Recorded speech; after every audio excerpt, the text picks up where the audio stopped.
New Ahmaud Arbery video. He tells the cops to fuck off and they bust out the tasers.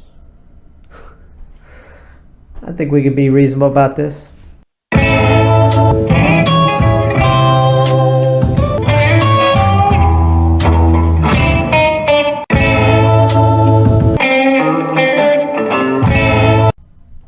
Hey guys, Seth Fuller here, your favorite lawyer, with yet another Ahmaud Arbery video. This one from when he was much younger. Now I'll start off by saying that this video will likely not come into play during the trial. It's not relevant to the matter at hand unless somehow the McMichaels knew about this video. But other than that, this probably won't come into play.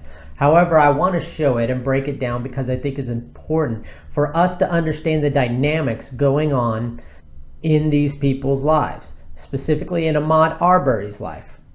I think this is a perfect illustration of the types of interactions that some people have that lead to the tragic events like what we saw on February 23rd. I'll try to break this down using my legal expertise and my experiences, and most importantly, I'll try to be reasonable and unbiased. I'll know I've done my job when y'all are in the comments telling me I'm both a race baiter and a racist. That lets me know that I've ticked off the sides equally well, and that means that I was probably being reasonable and was somewhere in the reasonable middle. Now this video is from 2017 when Ahmaud was a young man. He's approached by a police officer, and I just think this is a telling interaction as far as Ahmaud Arbery and law enforcement officials. I think it's also important that I note that my brother is a police officer. He's a sergeant in a local police department. He's an awesome guy. I look up to him. I love him. I think he does a great job. And I've been a constant proponent of police officers, the job they do, that they should be heroes and that they should be paid far more than they are. So don't at me with this villainizing the police. I'm not villainizing any police officers as a whole. I am explaining the dynamics that goes on in society between some police officers and some citizens. Now we can't know those experiences, but by these body cams, we can at least be enlightened as to how some of this goes down, and it will inform us as to the dynamics that happen later on when we see these crazy events. This was released by TMZ. It's obviously a body cam, and it's going to start with the officer pulling up to Ahmaud, who apparently was in his car in the park. And that's where we'll start. Ahmaud, what you doing out here, man? What's up? I work at Blue Beacon. I'm on work today. You off work today? They're just rapping in the park. Gotcha. You got an ID on you, man? Now, right here is your standard police interaction. Okay, the police are here to serve and protect, to make sure that people aren't breaking the law. Breaking law generally leads to people getting hurt, people losing their property, all that. So this officer here is conducting your basic stop. Now it's not a traffic stop. You'll see they have no reason to think that Ahmaud has broken the law yet. And the officer asked for Ahmaud's ID. Now he's already said his name. So again, I believe he got his name from running his car plates. But it seems that we haven't seen, Ahmaud's car doesn't seem to be running. He seemed to be outside of the car when the officer pulled up. And so technically the officer doesn't have any reason to ask for an ID. Now I'm torn on this. If it's me, I'm a jerk. I'm a real jerk.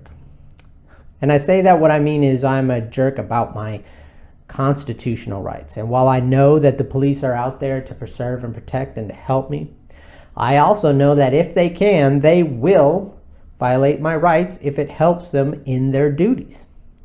And I am stubborn about that because I've seen it abused too much. It is abused, there's no doubt. Again, I'm not talking bad about police officers in general. I'm saying that there are police officers who abuse their power and trample people's constitutional rights. If you don't believe me, go look up these Second Amendment guys, Second Amendment auditors are called. Go look up Second Amendment audit, And these guys will show you, these guys who are just nothing but sticklers about the law, go in and be jerks just to expose how cops will try to use their power to abuse constitutional rights. So this is what's happening here. The officer has every right to ask for the ID, and Ahmaud can choose to give it to him. However, he can also refuse to give it to him and ask why he needs to see the ID. Okay? If you're driving, that is not the case. If you're operating a motor vehicle, you have to show your license to operate that motor vehicle.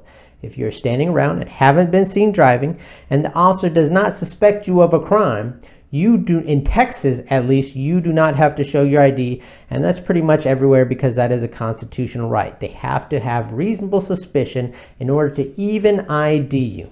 Okay? So that's everywhere. Ahmaud looks like he's complying. Now you'll notice the police officer has no reason to think Ahmaud is armed. He's not worried at this point. Ahmaud is reaching towards his pockets, seemingly to get his keys, to go into his car to cooperate and give his ID.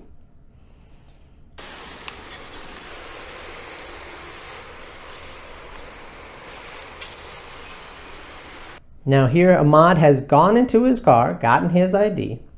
Again, we haven't heard any reasonable suspicion. The officer hasn't voiced any.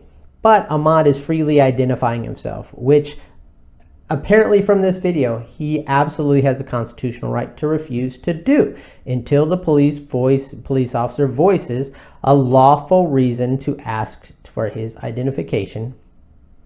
But we know the police love to search people for warrants.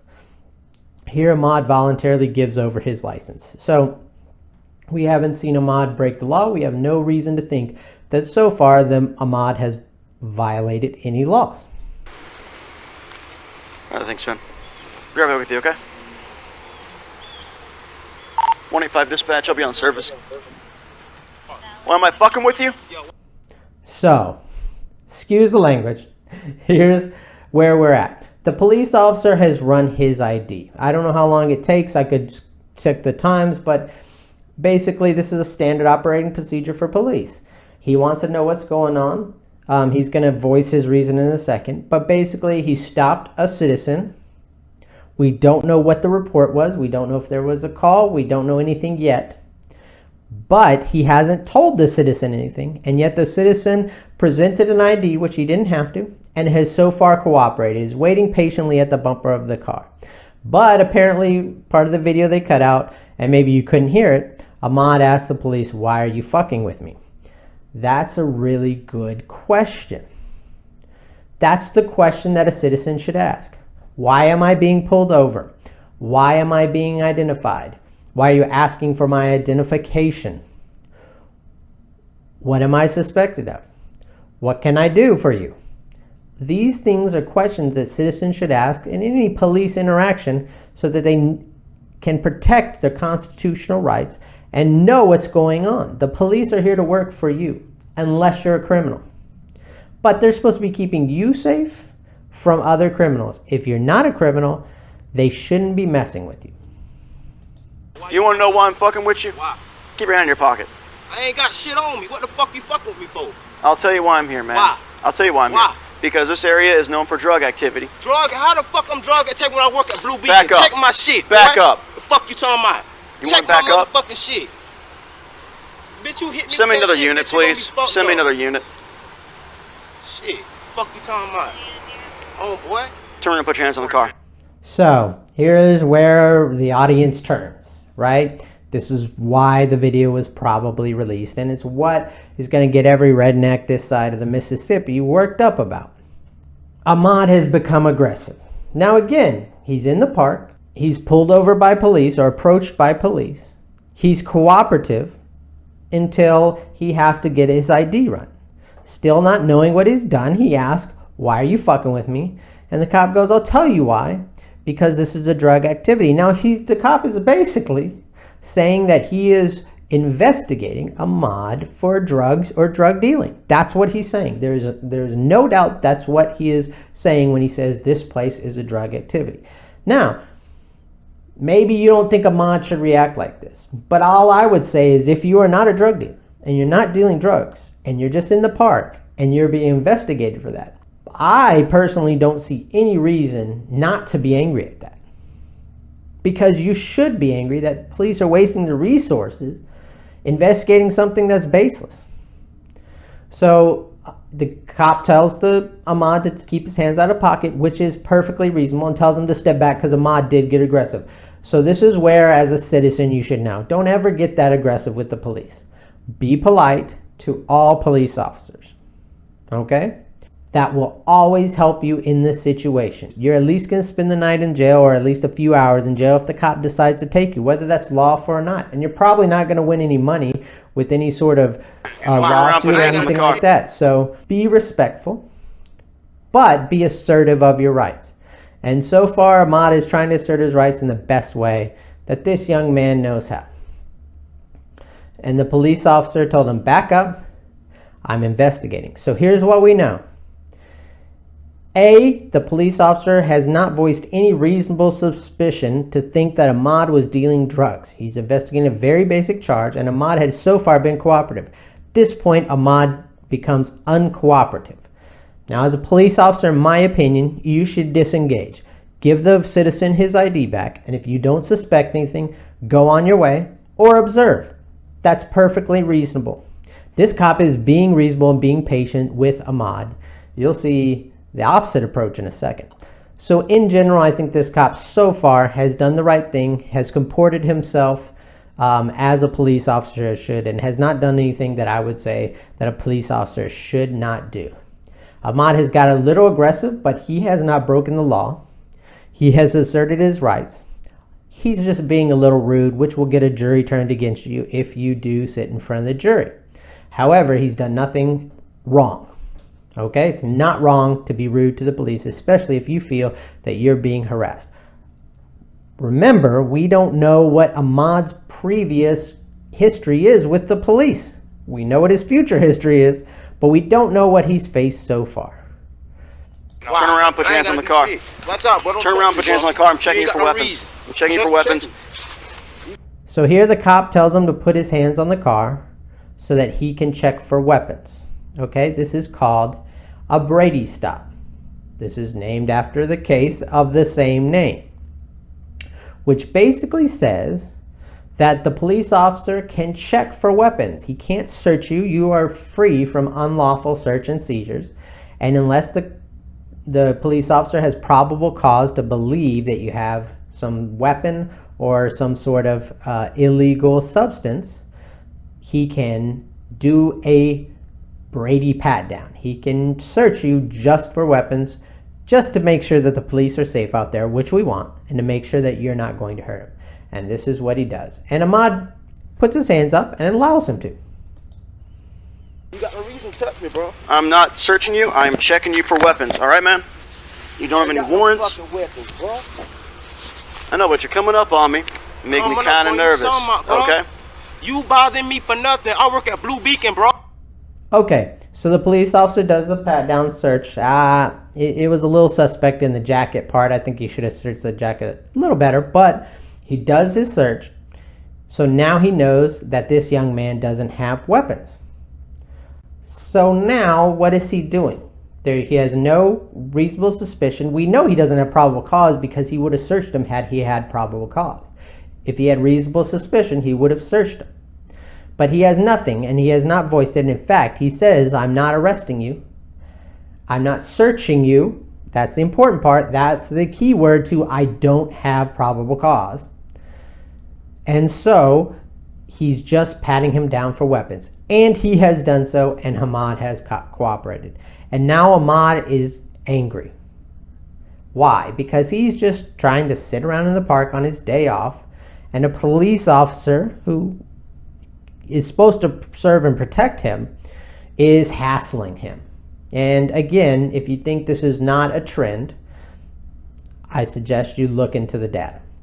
So Ahmaud has already lost his temper. He hasn't done anything ridiculous. He hasn't broken the law. He's being rude to a police officer, which I recommend against, but he hasn't done anything wrong that the police officer has a right to search or arrest Ahmaud. Bro, go ahead, bro. You can't go in my car. You're not allowing me to search your... So when Ahmaud got angry, the police officer asked for a second officer. Now here's my question. Why ask for a second officer instead of just walking away? At this point, he's confirmed that Ahmaud isn't breaking the law as far as he knows. He doesn't have any reasonable suspicion or probable cause to believe Ahmaud is breaking the law. He's ran him for warrants, which he knows he doesn't have, and he's patted down for weapons, which he knows now that Ahmaud is not carrying. So why is he sticking around? Well, this is why he was sticking around. Ahmaud just said it. The police officer wants what we call a free search. And Ahmaud correctly, in my estimation, asserts his right not to have that search done. If the police officer has probable cause, he can do the search. And that's what you should say if the police officer asks you, can I search the car? You could say, if you have probable cause to search the car, then search, but I'm not giving you permission to stop me any further, to take up any more of my time, or to search myself or any of my property. That's what you should say if you are ever stopped and harassed by the police, assuming that you aren't doing anything guilty. Assuming that you haven't committed any crime. Because I know you're all honest, upstanding citizens, every single one of you. Your car? You can't go in my shit. I'm not asking you. Just don't reach the car, man. You can't. Now, this is where it gets crazy. I'm going to call this Deputy Bob. I don't know his name, but this is the guy that gives everybody a bad name. This is the guy that ruins it for the other police officer. The other police officer is doing his best to try to do a search of the car. He was going to. Ahmaud has asserted his rights, and now the police officer says, oh, I'm not trying. But basically, the other police officer is trying to be polite and do his job, and here comes Deputy Bob. Deputy Bob doesn't like how this young black man is talking to him. Again, I don't know if it's about race. Maybe he would react this way to a young white man, but whatever. He doesn't like the way this citizen, who he has no reason to believe committed a crime, is speaking to him. This is the power trip. This is what makes it ugly. And this is a stark illustration of the difference between a good cop, which is the guy we're watching the body cam of, and a bad cop, which is Deputy Bob over there, who has now pulled a taser. Now, if he didn't have a taser, would he pull a weapon? I would guess so. What has he seen that causes him to think that Ahmaud is dangerous? The other officer didn't say that Ahmaud had a weapon. He didn't say Ahmaud had broken any law. He doesn't have any reasonable suspicion to believe that a law has been broken. Yet he has already pulled out a dangerous weapon, which is a taser. I don't know if you've been tased, but it sucks. I have. It sucks so bad. So let's not pretend this is nothing. And I'm sure, by the way, he's probably breaking police procedure. Just one of those things that everyone looks away, and you'll see it in a little while. So Deputy Bob has pulled it out. Ahmaud has said, you can't search my car. The good officer recording says, don't want to search your car. Ahmaud says, I have a job. I'm not selling drugs. And now Deputy Bob is very angry. Hands out your pocket. Now, the cops don't want him to go to the car. Let me ask you something. What happened back here? What happened back here? This police officer, the good cop, allows Ahmaud to go to his car. Now, what happened between here and there? I'll tell you what happened. Deputy Bob happened. And Ahmaud gave him lip. POP, pissing off police. It's probably the most commonly written ticket in the history of all tickets. And it's most common way that you get roughed up by the police. Deputy Bob is glad to oblige. Now notice, Hands out your pocket. right now, the taser has not been deployed. Ahmaud is sitting there with his hands out, with nothing in them, clearly nothing in them. stepped away from the car and is complying. Now again, the police officer earlier had no problem with him going to the car, but now he does. But Ahmaud is cooperating, has his hands out. So the police are going to stand down, right? They're going to relax, and everyone's going to talk about why we are even having this. Because again, we have not heard once why any of this is going on, except for drugs are sold here in the park. Okay, drugs are sold here in the park. What is his reasonable suspicion? What is his probable cause? Why does he think Ahmaud is selling the drugs? And the answer is he doesn't have a reason, or he would have searched Ahmaud for drugs instead of just for weapons. Again, he's already searched for weapons. This police officer has drawn his taser, even though they've confirmed Ahmaud doesn't have any weapons. This young man clearly has his hands out, stretched with no weapons in them, and Down. There we go. Tased him. Now, luckily, Ahmaud had a loose jacket on that wasn't close enough for the arc to touch, even though those are designed to arc from your clothing to your body. But why did Deputy Bob try and shock him? It's just pure luck that he didn't. But what if Deputy Bob didn't have a taser? What if it was a gun? Would he have shot him here? I would hazard to guess that the protocol in their training manual for deploying this taser and using that gun are the same. Could Deputy Bob have a defense if he would have shot Ahmaud Arbery dead right here with his hands outstretched? I'll tell you that history shows that that police officer probably would have got off saying that he thought he was in danger. He gets no repercussions that we know of, and you'll hear why. I'm sure, 100% sure, that he never received any repercussions for using less than lethal force, even though no force is necessary here. Anybody can tell you that with your arms outstretched, there is no force necessary. That's it. You can't argue with that. Maybe when his hands were in his pockets. I showed you there was a moment in time where Ahmaud Arbery had his hands outstretched. Deputy Bob was itching to use that taser and triggered it after Ahmaud had already got out of his pockets and there was nothing in them. You have to have better reaction time than this as a police officer. As a police officer, you cannot make these mistakes. You cannot make these obvious video pausable in front of a jury mistakes. But he did, but luckily it didn't work, and that's just luck. Roll of the dice luck. More importantly, he's a police officer, which is not roll of the dice luck. He probably wouldn't have faced any charges for actually tasing him, and he probably wouldn't have faced any charges if he would have shot him dead right here and now. Warning, down. Stay on the ground. So now Bob says warning, down, and the other officer says stay on the ground. Why is Ahmaud Arbery being put down on the ground? That's what I'm asking you. Put it in the comments. What has Ahmaud Arbery done to deserve to get tased and or, forget tased, put on the ground? To stay on the ground, okay? Keep your hands out. No, keep I've already checked for weapons. Now here, the other officer says, hey, I already checked for weapons. After he already tries to tase him. After he tells him, that officer who already checked for weapons tells him to get down on the ground. Why, as an officer who's already checked a young man for weapons, would you tell a young man to get down on the ground? Why haven't you already told him to get down on the ground before this? Again, put it in the comments. Why are we having this interaction? I don't understand.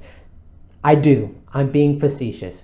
It's because a young black man smarted off to the police and got rowdy and got aggressive, and that in some places is enough for you to get tased, and frankly is enough for you to get shot. And that's the reason people are angry. That shouldn't happen. This shouldn't happen, and the only reason this video was ever released is because another former police officer later shot this young man. This video never gets out to the public, but we should all be horrified, okay? We as a public, any race, anything, should be horrified that this is how a citizen is being treated. I've checked him for weapons. Listen, man, I'm not here to mess with you, okay? He's not here to mess with them, right? Not here to mess with them. Not here to mess with you, dude. Look where Ahmaud is. He is on his knees. Now, again, I'm a man. Whether you're a man, a woman, or anything, I think all of you know how humiliating it would be for you to be on your knees in the grass. For what reason? I will ask that till the end of time, until someone gives me a reason. Why is Ahmaud Arbery on his knees in the grass? What crime did he commit? What did he do wrong? Besides smart off to some police officers. He's done everything they've asked him to so far. And in return, they give him the favor of trying to tase him. I've been cool with you the entire time. I've been cool with you the entire time. Again, I don't think that's cool. I understand it's part of your job, but that's not being cool with me. Being cool with me is not stopping me without an articulable reason to stop me, asking for my ID without reasonable suspicion to ask for my ID, and then not disengaging once you find out I don't have warrants and you don't have suspicion. But this is a good cop ploy. I'm trying to be nice to you, man. I may be violating your constitutional rights, but I'm trying to be nice to you. This is what we sell our youth. This is what we sell everyone. I'm trying to be nice to you, even though we are trampling on their constitutional rights, and even though Deputy Bob over there would probably rather die than be on his knees in the middle of the grass. I guarantee you, if Deputy Bob had gone through this entire ordeal, he would be fuming. Fuming. Oh my God, you dare question me while I'm just trying to have a good time in the park. But Ahmaud Arbery is cooperative as far, so why is he on his knees? Well, because I'm trying to be cool with you, man. You get out of the car, you come up on me. You get out of the car and you come up on me. Now, let's run that back, shall we? What you doing out here, man? What's up? Is Ahmaud Arbery coming up on him? I don't think so. Let's see. Ahmaud Arbery still hasn't come up on him. There's not coming up on him. He asked to see his ID. Ahmaud Arbery is leaning up against the car. So. It's not till way later that Ahmaud Arbery came up on him after he had already checked him for warrants and after he had no reasonable suspicion. The entire time. You get out of the car, you come up on me. Okay? I get that, man, and I'm just here to make sure everything's okay. I don't know you. You don't know me, all right? In the park trying to ease my mind. I'm rapping. I rap, bro. I rap. I got you, man. Now look at this. This is where the humility hits home. Look in his eyes when he says this. I'm going to replay that. Okay? I get that, man, and I'm just here to make sure everything's okay. I don't know you. You don't know me, all right? In the park trying to ease my mind. I'm rapping. I rap, bro. I rap. I got you, man, but when you run up on me and you get really jumpy, that's going to make me nervous too. Aggravate my day. I got 1 day off a week. 1 day. Okay. 1 day off a week. I'm trying to chill on my day off, bro. I'm up early in the morning trying to chill. Okay. I'd play that 1,000 times. Go back and watch that. He works. He's trying to ease his mind. He's in the park rapping. That's it. And this cop is trying to sell him that it's his fault. And this is what they do. I'm sorry, this is what both of these police officers do. Neither one gets a pass from me. They try to break you down and take your humanity, take your manhood, whatever you want to call it. They want you to feel sorry that you had the gall to be aggressive with them, even though we just saw from Officer Bob some of the most aggressive behavior on the planet. He tried to tase another man. And once that taser goes off, it doesn't stop for several seconds of some of the most painful feelings you've ever had in your life that you can't escape because barbs are burned into you. And that's what Officer Bob did as aggressive. But what we try to teach is these young black men can't be aggressive or they get broken down just like they were. They get tased, they get put on their knees, and then they get told it's their fault. That they shouldn't have been aggressive, that only the police officers can be aggressive. Okay? This is what we teach our young men. This is what we are teaching our children. So now we skip to Them explaining this to the officer, Ahmaud Arbery never got arrested. He had never done anything wrong. And here they're explaining to the officer, and let's see the repercussion Officer Bob gets for being way more aggressive than Ahmaud Arbery ever was, and in fact using less than deadly force on a person who had already been patted down for weapons and was not suspected of any crime and was not doing anything wrong, was obeying their instruction and had his arms out and his hands open. Aggravated malfunction? Yeah, that was... I tried to tase him. You did try to tase him? Yeah. It got to the point where you had to tase Well, him? it was... Listen to that. This supervisor, I guarantee you he knows what's going on. And he says it got to the point where you tried to tase him?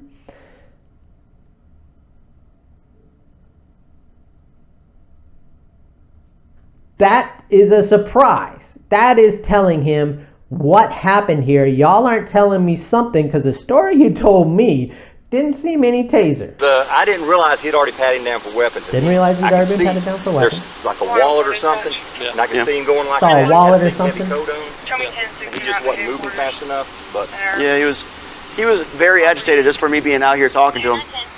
He was very agitated just for me being out there talking to him. Now, think about that. This police officer is saying that Ahmaud got aggressive with him ever since he got out there. We can go back and look at the tape and we know that is not the case. Ahmaud was not aggressive until the police officer returned with the license and Ahmaud was asking, why you fucking with me? Okay? That's when Ahmaud got aggressive. And Ahmaud paid for it with his humility. He was attempted to be tased, he was put down on his knees, and he was humiliated until he apologized and just explained to the cops with pleading in his eyes that he was just trying to go about his business. And this is what happens. Now, what does this have to do with anything I said at the beginning? This is not a legal basis. This is legally, has nothing to do with Ahmaud's later death, with the incident that led to his death. Legally, it has nothing to do with it. It won't be viewed by the jury. The cops, the cop and his son, the McMichaels, had no idea this video existed. And if they did, they have no reason to think that an incident where Ahmaud had no gun and was not arrested then later led. And even if they did, a previous incident where there was no gun and where Ahmaud wasn't arrested wouldn't be applicable or help them in any way in this event. But what it does show is what happens in America. And I know, it does not happen. However, I'd like to point to a 2016 study, and the reason I like to use this study, it was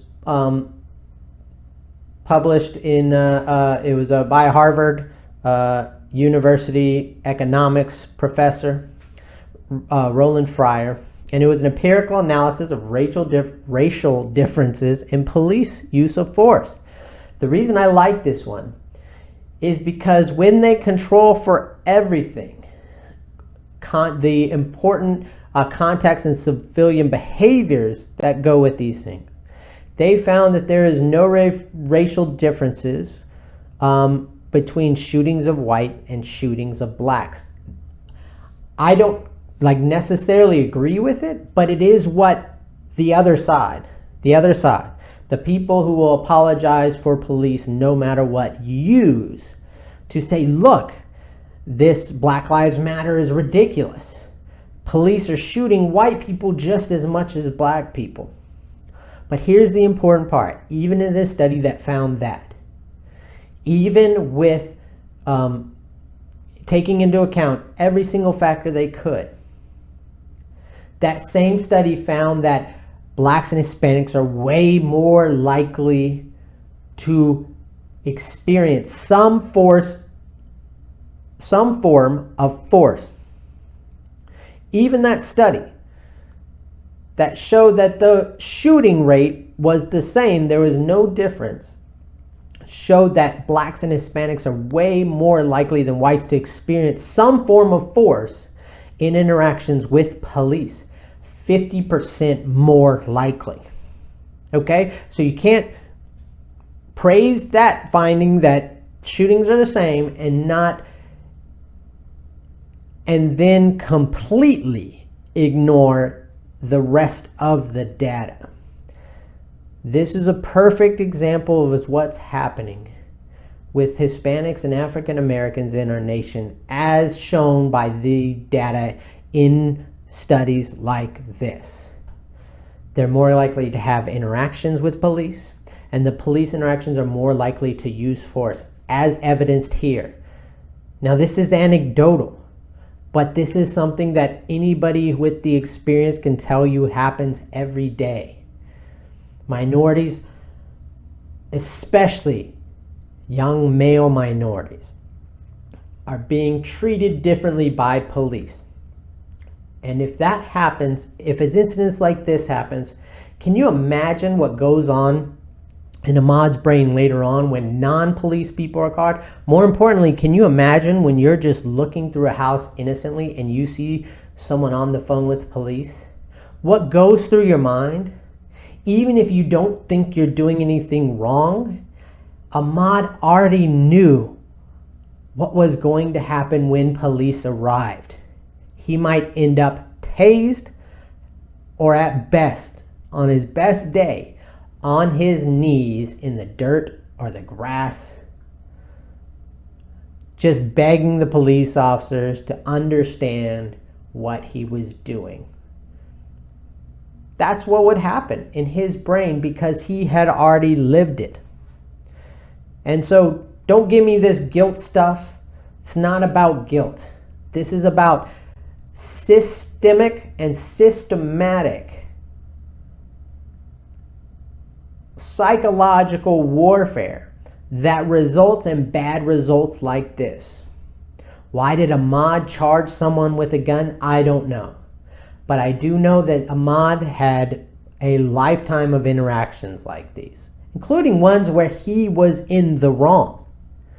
But just because you're in the wrong sometimes doesn't mean that all the other times when you were not doing anything wrong and were still harassed and attempted to be tased, or maybe he was tased. I don't know how many times in his life Ahmaud was tased for nothing or for committing a crime. But these things build up in young men's brains. And so when they go off and do something like this over something silly like being in an under construction house, it's very easy to see the cause of it. And this is why the people protest. Now, there are people who will say that, let's say this study is wrong. I don't believe it. I think this study is a good study. I've looked at it. So I think shootings of black and whites are about the same. But it doesn't matter. Does that matter? If the shootings are related to things like this, where citizens are not breaking the law, does that matter? Should someone be on their knees because they were disrespectful? That's not what our country is about. But there's a tendency for us to cover our eyes and praise the police officers who are doing their best. Your best isn't enough if your best results in you trampling the constitutional rights of the citizens you're sworn to protect. That's not enough. And more importantly, and I want to highlight this as much as possible, your best is not excusing the bad behavior of your fellow officer. Okay? The good cop said he was getting aggressive. He didn't set the record straight. He didn't tell his supervisor, Deputy Bob, dude, he got in and the situation went downhill from there. He did a lot of stuff that was unnecessary and he almost tased him. And I'm glad he didn't, because I had the situation under control and things would have got bad. I'd fill out extra paperwork. Can we get Deputy Bob under control? No, he didn't do any of that.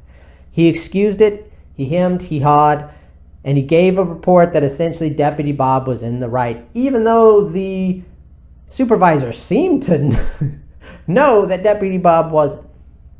We have to stop that. I don't know what the answer is, and I end so many videos saying I don't know what the answer is.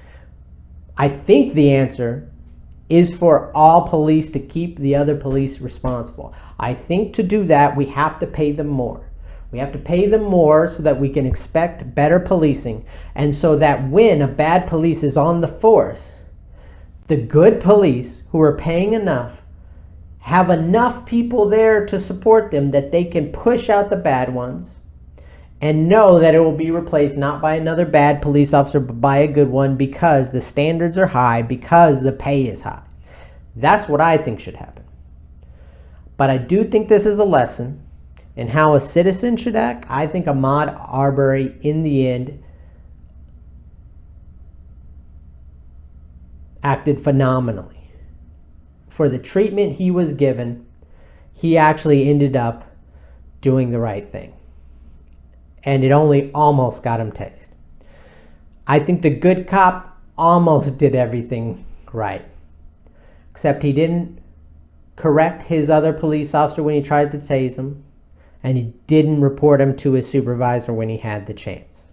I think Deputy Bob did the wrong thing. And Deputy Bob and the McMichaels, as far as we can tell, come from this same place. This place where some people, I don't know if it's because of their skin color, because of their look, because of their attitude, but some people aren't deserving of the same rights that they are and are less than they are for whatever reason they feel. And that's how we end up with this.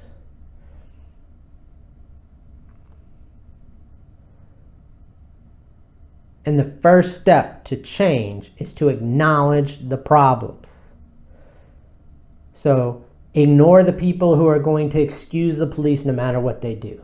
Ignore the people who are going to be angry at every police officer, want to hurt police officers, and will hate the police, every police officer, no matter what they do. Ignore both those sides and be reasonable. You're a taxpayer. Hold these police officers accountable for what they do. And when you're a citizen, most importantly, when you're a jury member,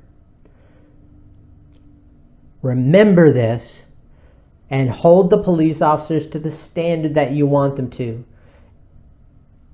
And have empathy for the citizen who is put in a bad position by bad police. Change things by voting. Change things by being a good jury member. If we all do that, if everyone did it who watched my first Ahmaud Arbery video, 10,000 people would do it. And maybe they would inspire another 100,000 to do the same. And that's my hope. It's a grand hope. I know this one's probably going to get 173 views and change nobody's mind. But I hope it will serve as maybe a guide for somebody in the future. Even if it says 10 people, if it helps one of those 10 people, I'm cool with that. Thank you for listening and have a good night.